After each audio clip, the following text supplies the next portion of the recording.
Healing వాస్తుతులకి స్వాగతం మిత్రులారా.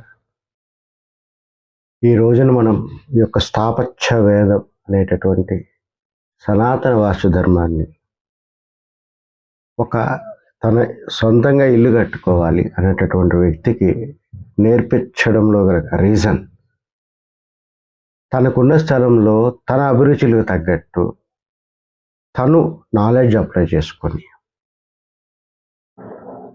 తనకున్న పరిజ్ఞానంతోనే గదుల అమరిక చేసుకొని అసలు తనకి ఎలాంటి నక్షత్ర బలం అయితే అనుకూలంగా ఉంటుందనేది తనే లెక్క కట్టుకొని తన యొక్క ఫ్యామిలీ మెంబర్స్తో కూర్చొని మనకేం కావాలి అనేటటువంటి ఒక ఫంక్షనాలిటీకి ఒక నాలెడ్జ్ తోడైనప్పుడు ఒక మంచి ప్లాన్ గీసుకోవడమే కాదండి, దాన్ని గ్రౌండ్ మీద ఎగ్జిక్యూషన్ చేసేటటువంటి పరిస్థితుల్లో మనము ఆ యొక్క తాపీ మేసలకి, స్కిల్డ్ పర్సన్స్కి సూచనలు ఇచ్చుకుంటూ మనము చక్కగా మన ఇంటిని ఎగ్జిక్యూట్ చేసుకోవాలి. ఎందుకంటే ఒక ఇల్లు ఒక సామాన్య మానవుడి కళ. జీవితంలో నాకు తెలిసి ఒక ఇల్లు కట్టుకునే వాళ్ళు చాలామంది ఉంటారండి.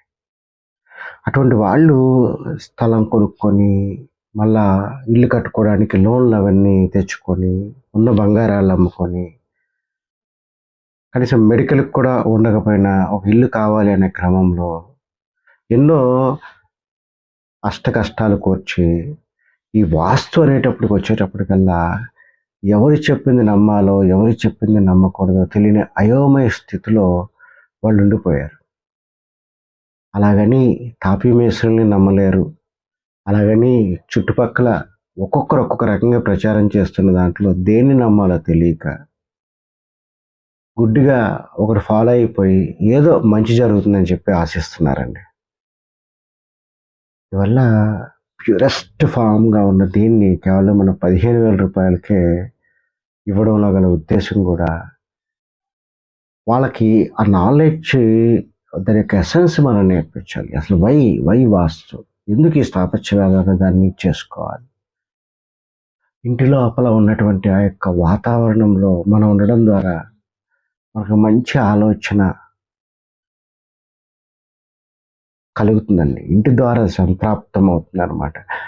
అటువంటి వాతావరణాన్ని వాళ్ళు సమకూర్చుకోవాలి.